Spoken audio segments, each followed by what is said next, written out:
Vamos a continuar con Carmila, capítulo 1, titulado Un temprano terror.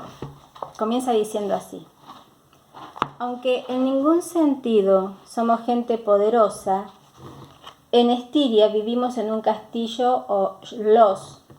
Un pequeño ingreso en esa parte del mundo significa mucho. 800 o 900 libras por año hacen maravillas. Nuestras entradas muy difícilmente nos hubieran permitido movernos entre gente rica en nuestro país.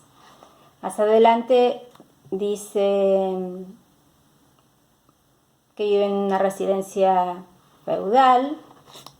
No puede haber otro lugar más pintoresco o solitario. Se yergue en la ligera eminencia de un bosque. El camino muy antiguo y estrecho pasa delante de su puente levadizo, que en mi época nunca se levantó, en cuyo foso lleno de follaje y por el cual se desliza gran cantidad de cisnes. Flotan blancas escuadras de nenúfares. Por encima de él, el schloss muestra su frente cubierto de ventanas, sus torres y su capilla gótica. Es decir, ya lo hemos planteado en el video anterior, pero ya, frente a la descripción literaria del castillo, observamos su aspecto de poderío, de dinero, de alcurnia, sus elementos arquitectónicos propios de la época gótica. Sigue hablando de ese espacio que es el bosque que lo rodea. Y más adelante dice: he dicho la aldea habitada más cercana, porque hay a solo 3 millas al oeste, es decir, en dirección al schloss del general Spildorf, una aldea en ruinas, con su encantadora iglesita anticuada, ahora sin techo, en cuyo pasillo están las tumbas derruidas de las orgullosas familias Karnstein, ahora extinta, que una vez fue propietaria del igualmente destruido castillo, que desde el centro del denso bosque mira las silenciosas ruinas del pueblo. Si pudiéramos agarrar una lapicera y buscar aquellos términos que van generando la atmósfera gótica, romántica, que tienen que ver con el paisaje romántico, fíjense que tenemos ruinas, iglesita anticuada, ahora sin techo, lo cual es nuevamente hacer alusión a una ruina, tumbas destruidas, la orgullosa familia, este aspecto profundamente romántico de cierta literatura romántica cuyos protagonistas son aristócratas. Esto también se marca muchas veces como un tema complejo en el sentido de cómo se explica esa preferencia por las familias aristócratas, cuando de hecho la bohemia romántica, de la que hemos dado ejemplos, por ejemplo con la Bohème o con la Traviata, se satisfacen en la elección de esa vida de bohemia relacionada con el arte y la pobreza que acarrea ser fiel al deseo artístico. Pero los románticos ven en la aristocracia varias cuestiones. La aristocracia no es la burguesía. Por el otro lado, necesitan de esa aristocracia y de esa burguesía para poder vivir dentro de la bohemia, porque serán pobres, pero tampoco pueden darse el lujo de morirse de hambre. Hay una estilización, elegir a la aristocracia estilísticamente como un objeto que precisamente por poder habitar en estos espacios oscuros, majestuosos, abandonados, que vienen del pasado y que traen del pasado todos los rasgos y características propias de la Edad Media, del misterio, de los fantasmas, de lo desconocido. La aristocracia, por un lado, es una aristocracia económica, pero de un modo muy interesante hay una ligazón, una relación entre esa aristocracia de alcurnia tradicional con una aristocracia espiritual. mientras que la burguesía carecería no solamente de la economía de la aristocracia, sino de la elevación espiritual, teniendo siempre en cuenta y no olvidando que para los románticos hay casi un carácter de selección, ya no de la especie, sino del espíritu. Ese espíritu elevado, religiosamente, en forma panteísta, buscando el absoluto al que ya hemos hecho referencia en otras oportunidades, el absoluto del conocimiento, el absoluto de la sensación, el absoluto de la experiencia, es una búsqueda aristocrática. Entonces el adjetivo aristocrático funciona a dos niveles. Por un lado, la aristocracia social, económica, y por el otro lado, esa elevación aristocrática refinada que pertenece a un sector, a un grupo, que son quienes pueden sentir y experimentar la naturaleza, el paisaje, las sensaciones y la vida misma desde otro lugar no burgués. Entonces, la burguesía no es solamente una cuestión de dinero, porque no es el dinero en sí el tema o el objeto que atrae al romántico, sino, podríamos decirlo, antiburgués. Entonces, tanto la aristocracia es antiburguesa como lo son los miserables, ¿sí? Es interesante, es muy interesante la postura del romanticismo. Dice, bueno, la aldea más cercana es una aldea en ruinas, estaba en eso, y en la selección de adjetivos para que vayamos viendo ese campo semántico. Castillo derruido, silenciosas ruinas del pueblo, ¿no? Ese pueblo es una ruina, está ruinoso. Espacio romántico, lo mismo que es el castillo en pie, ambos son espacios románticos. En relación con el motivo por el cual se abandonó este lugar asombroso y melancólico, hay una leyenda, son todos semas leitmotiv propios de una estética y una temática, porque la estética y la temática no van por separado, hay una estética temática romántica que le relataré en otro momento. Le relataré en otro momento hace entender a las claras que hay alguien que está utilizando una primera persona, acá aparece en el le relataré, y alguien que está escuchando esta historia. Debo contarle ahora qué punto es pequeño el grupo de personas que habita nuestro castillo. No incluyo a los criados ni a aquellos dependientes que ocupan habitaciones en los cuartos adjuntos al schloss. Escuche e imagínese, mi padre, de la que está hablando ya entonces entendemos que es Laura, que es el hombre más bueno de la tierra, pero que está envejeciendo, y yo, que en la fecha de mi historia solo tenía 19 años. Entonces hay un momento del enunciado y un momento de la enunciación. El momento de la enunciación es ese presente en donde Laura, la dama, está narrando, contándole a alguien esta historia. Pero hay un momento del enunciado, que sería el momento de los hechos o episodios que se están enunciando, que se están contando. Bueno, pertenecen al pasado. En cierta manera hay una anticipación en este juego entre persona, narrativa, tiempo del enunciado y tiempo de la enunciación, que nos advierte como lectores, que al menos va a sobrevivir esta historia para poder contarla. Yo y mi padre constituíamos la familia del schloss. Mi madre, una dama estiria, murió cuando yo era una niña de pecho, pero tuve una institutriz bondadosa. Y va contando su autobiografía, sus orígenes. Mi vida, sin embargo, era bastante solitaria, se lo puedo asegurar, algo que mencioné en el video anterior, ¿no? El recalcar este carácter solitario y melancólico de Laura, el personaje inicial, por no decir el personaje principal, ¿no? Que es al mismo tiempo la narradora, quien va a estar contando esta historia, que es toda una confesión y es toda una autobiografía, en donde el personaje principal va a pasar a ser Carmila, Y vuelvo a corregirme en estas afirmaciones que hago. Son las dos, porque es la historia de una pareja.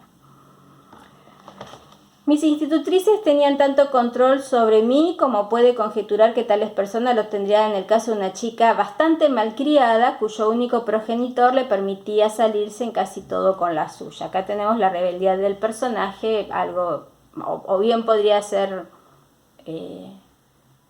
sumisa y obediente, o bueno, una especie de malcriada, carácter también que tiene que ver con una hija criada en el medio del dinero, con un padre que no sabe para dónde agarrar y una madre muerta. Dice más adelante, tampoco estaba mi niñera y pensé que me encontraba sola. No me asusté porque era uno de esos niños felices a los que deliberadamente se los mantiene en la ignorancia sobre los cuentos de fantasmas o los cuentos de hadas y todas esas leyendas que nos hacen taparnos la cabeza cuando una puerta cruje súbitamente o el resplandor de una vela que se apaga hace que la sombra de un poste de la cama baile sobre la pared, cerca de nuestro rostro.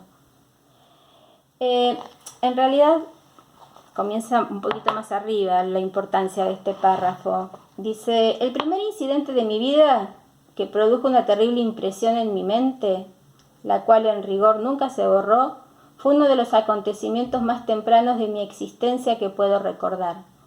Algunas personas lo considerarán tan nimio que no debería estar registrado aquí. Sin embargo, usted verá más adelante por qué lo menciono. El cuarto de los niños, como se lo llamaba pese a que lo tenía solo para mí, eso es muy gracioso, el cuarto de los niños y había una sola niña, ¿no? Esta repetición de las arquitecturas y de las costumbres y de las previsiones arquitectónicas o espaciales. Llamarle el cuarto de los niños a un cuarto de una niña. Después vivirán dos ahí, ¿no? Perdón que me perdí. El cuarto de los niños, como se lo llamaba, pese a que tenía solo para mí una habitación, era una habitación grande en el piso más alto del castillo con un empinado techo de roble. No podía haber tenido más de 6 años, cuando una noche me desperté. Y al mirar la habitación desde mi cama no logré ver a la mucama. Tampoco estaba mi niñera y pensé que me encontraba sola. No me asusté porque era uno de esos niños felices a los que deliberadamente se los mantiene en la ignorancia sobre los cuentos de fantasmas o los cuentos de hadas. Y lo que leí antes, desordenadamente. A mí me parece interesante esto porque también otorga carácter de verosimilitud al relato. Es decir, en el caso de Otra vuelta de tuerca, al personaje de la institutriz se le puede adjudicar, como parte de una posible interpretación, que ella estaba obsesionada con los niños, pero sobre todo obsesionada con el tío, que le había encomendado la tarea de cuidarlos, pero de no molestarlo a él. Esa obsesión, que era casi un enamoramiento, más varios otros rasgos de la protagonista institutriz de Otra vuelta de tuerca, han llevado y llevan a la posible interpretación de que esa institutriz haya imaginado, alucinado, enloquecido, creyendo ver en la figura de los fantasmas, o la otra interpretación posible es que, bueno, no, los fantasmas realmente hayan estado allí, por eso es una historia de fantasmas, ¿no? Es decir, los fantasmas no existen, pero en la literatura, no sé si los fantasmas no existen, pero bueno, convengamos que si hay un status quo que nos dirá, o que nos dice que los fantasmas no existen, en la literatura existen. Quiere decir esto que no siempre van a ser la proyección de la locura, la alucinación, los miedos. ¿A qué voy con esto de los miedos?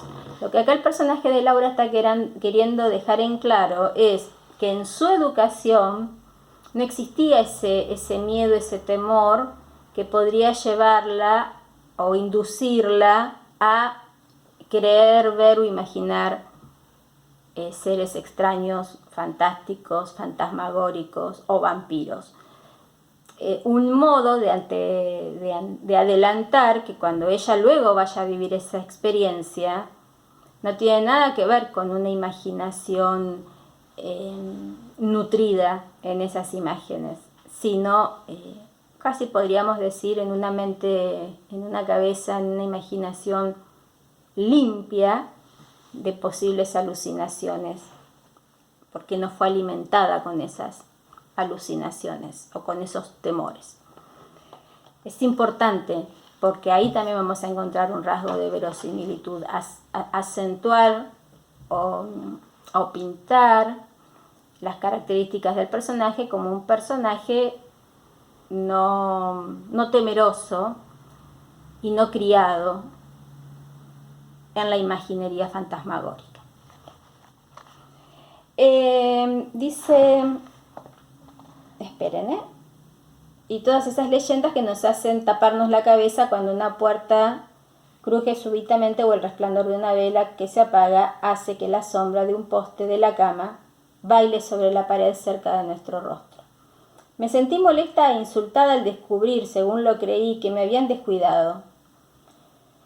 Y comencé a gimotear, preparándome para un estallido de gritos, cuando, para mi sorpresa, vi un rostro solemne, pero muy bonito, mirándome desde el costado de la cama. Era el de una jovencita que estaba arrodillada, con las manos bajo la colcha. La miré con una especie de complacida maravilla y dejé de gimotear. Me acarició con sus manos, se recostó en la cama junto a mí y me atrajo hacia ella sonriendo. De inmediato me sentí deliciosamente sedada y volví a dormirme. Me despertó la sensación de que 2 agujas entraban muy profundo en mi pecho al mismo tiempo y grité con fuerza. La dama se retiró sobresaltada, con sus ojos fijos en mí, y luego se deslizó por el suelo, ocultándose, según me pareció, bajo la cama. Ahora por primera vez estaba aterrada y grité con todas mis fuerzas. La niñera, la mucama y el ama de llaves entraron corriendo y al oír mi historia le quitaron importancia, calmándome entre tanto todo lo que pudieron. Pero pasa esto más adelante. El ama de llaves le dice a la niñera: ponga las manos en este hueco de la cama. Alguien estuvo, y está escrito con letra en bastardilla, allí. Tan seguro como que usted no fue, el lugar todavía está caliente. A los 6 años, no voy a hacer una interpretación freudiana en relación con la sexualidad infantil. Pero a los 6 años, Freud habla de una sexualidad, de un despertar sexual, bueno, y luego un periodo de latencia, ¿no? En ese despertar sexual, o no, pero a los 6 años sí, porque es la edad que dice el relato, Laura tiene la primera visión de una jovencita que puede describir como bella, de una jovencita con la que intercambia una mirada, de una jovencita que le clava 2 agujas al mismo tiempo en el cuello, y que luego de que ella empieza después grita, y que luego se arrastra, la imagen de la serpiente, la imagen de, bueno, el vampiro es multitud, ¿no? El vampiro es legión, por lo tanto el vampiro se desintegra en humo, en ratas, el mito del vampiro es muy rico, recurran a él. Entonces esto de que haya una metamorfosis en donde esta mujer, esta niña bella, hermosa, que le clava los 2 colmillos o las 2 agujas o los dientes en el cuello y que luego repta hasta desaparecer, y que como testimonio deja el calor en el hueco de la cama, bueno, es el personaje que le va a provocar una gran impresión. El personaje, la experiencia, el sueño, la imaginación, la pesadilla, es un acontecimiento extraordinario que va a presentarse ya directamente en el capítulo 1. Dice: pero no me sentí consolada porque sabía que la visita de la extraña mujer no era un sueño y estaba terriblemente asustada.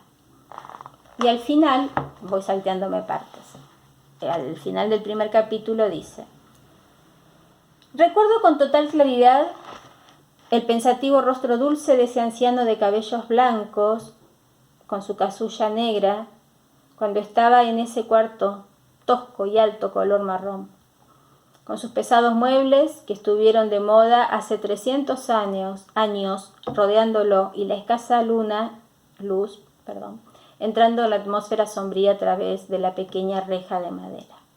Se arrodilló. Y las 3 mujeres con él, y rezó, en voz alta, con una voz temblorosa y sincera durante lo que me pareció largo rato. He olvidado toda mi vida anterior a ese acontecimiento. Y durante cierto tiempo después de él también, es oscura. Pero las escenas que acabo de describir se destacan vívidamente como los cuadros aislados de una fantasmagoría rodeada por las tinieblas. Una fantasmagoría, toda la oración, toda la descripción, toda la alusión es un discurso gótico. Es oscura, pero las escenas que acabo de describir se destacan vívidamente como los cuadros aislados de una fantasmagoría rodeada de tinieblas. En el capítulo 2, una huésped. Ahora voy a contarle algo tan extraño que creer en mi historia le exigirá toda su fe en mi veracidad. Está advirtiendo, está adelantando. Miren que lo que le voy a contar es tan extraño que si usted no confía en lo que creo, el pacto de verosimilitud, el pacto entre el que habla y el que escucha, entre el lector y entre el escritor y el lector, no funciona, ¿sí?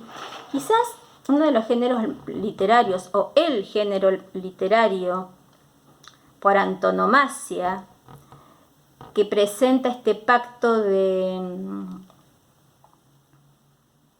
credibilidad, ¿no? Este pacto de alianza, es el cuento de hadas.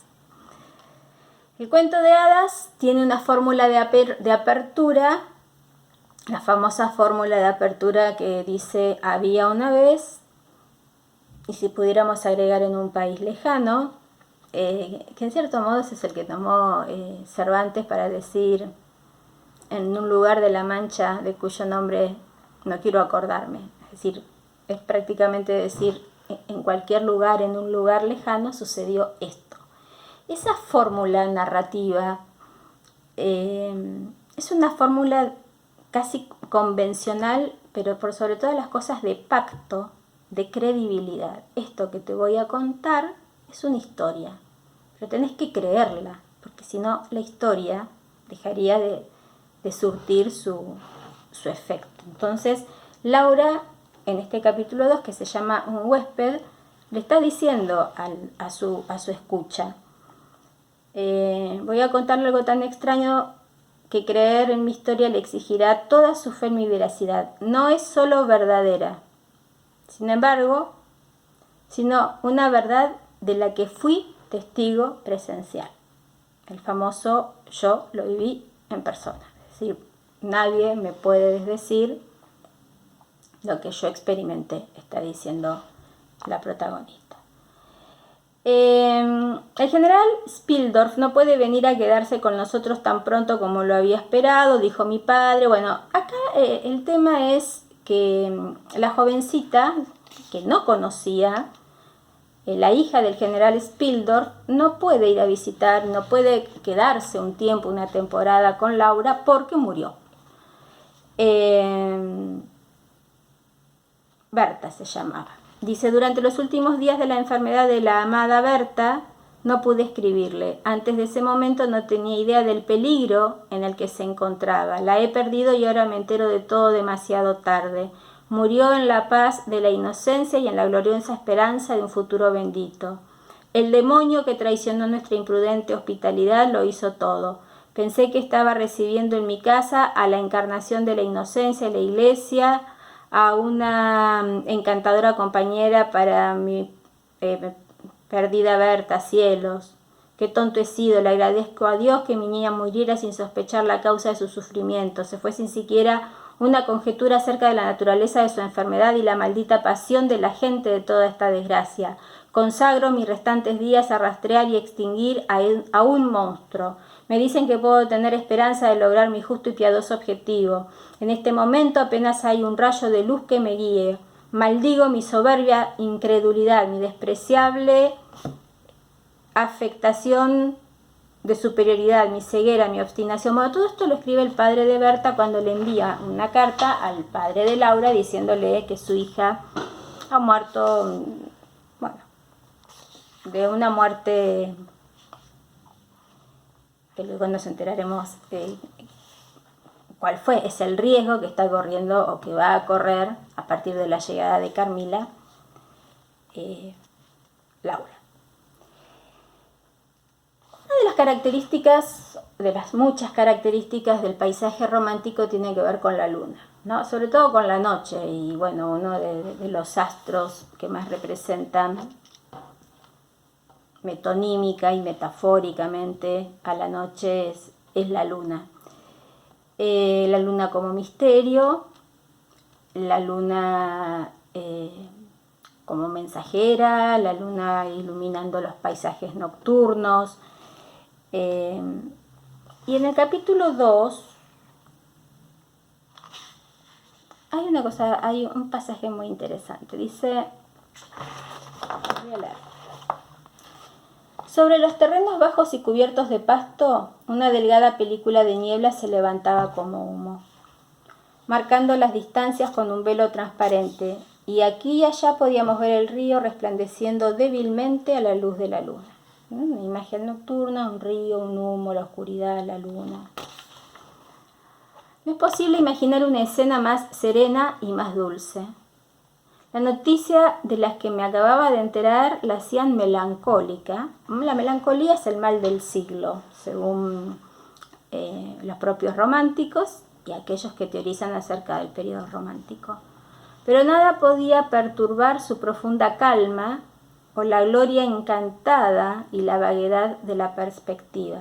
Mi padre, que disfrutaba de lo pintoresco, y yo nos quedamos mirando en silencio la extensión frente a nuestros ojos. Las dos buenas mujeres de pie, un poco detrás de nosotros, comentaban la escena y hablaban con elocuencia de la luna. Madame Perrodon era gorda, de edad mediana y romántica, hablaba y suspiraba poéticamente. Mademoiselle de la Fontaine, a causa de su padre, que era alemán, daba por sentado que era psíquica, metafísica y un poco mística. Es decir, acá tenemos un personaje que adhiere totalmente a esta especie de bruja, de gitana, de conocimiento alternativo y mágico, no del personaje romántico solamente, sino de la búsqueda del conocimiento romántico, siempre por estos espacios un tanto tangenciales. Declaró que cuando la luna brillaba con luz tan inmensa, era bien sabido que indicaba una especial actividad espiritual. El efecto de la luna llena en tal estado de esplendor era múltiple. Actuaba sobre los sueños, actuaba sobre los lunáticos, actuaba sobre la gente nerviosa, tenía maravillosas influencias físicas conectadas con la vida. Mademoiselle relató que su primo, que era oficial en un barco mercante, como había descabezado un sueño en la cubierta en una noche, así de espaldas y con la cara plenamente expuesta a la luz de la luna, se había despertado tras un sueño en que una ancianita le clavaba las garras en la mejilla, con sus rasgos horriblemente torcidos hacia un lado. Su rostro nunca había recuperado de todo su equilibrio. La luna esta noche, dijo, está llena de influencia. Bien. Ojalá me alcance el tiempo para detener un poquito esto. Dice, la luna esta noche está llena de influencia astral y magnética. Y vean, cuando miren detrás de ustedes el frente del schloss, como todas las ventanas resplandecen y titilan con un esplendor plateado, como si manos invisibles hubieran iluminado las habitaciones para recibir a huéspedes feéricos. Influencia astral y magnética, es decir, la luna vista desde un punto de vista no científico sino mágico, casi como astro elegido, ¿no? Si hay un astro elegido por el romanticismo va a ser el sol y no la luna, e incluso más que las estrellas, la luna. El poder magnético de atracción, y hace mirar inmediatamente cómo esa luna entra en contacto, formando parte del paisaje, nunca deja de formar parte del paisaje, con el castillo, y esas ventanas iluminadas por la luz de la luna hace pensar que hay huéspedes feéricos. Feéricos, en francés, hada, mágicos. Hay seres mágicos o extraños. No creo que se refiera tanto a las hadas, pero sí a esa entidad misteriosa y mágica, esos espíritus del bien o del mal. Hay estados indolentes del espíritu en los cuales, sin deseo de hablar nosotros mismos, la charla de los otros es agradable para nuestros oídos distraídos. Es decir, esta mujer que pertenece a esa servidumbre que prácticamente no tiene voz, de pronto hace entrar la voz de lo popular, porque de hecho la leyenda que entra en este cuento es una leyenda popular, la del vampiro. Entonces, muchos personajes de clase baja, como luego será un mendigo también, van a advertir, son los más flexibles, son los más abiertos a creer y a dar lugar a lo maravilloso, a lo fantástico,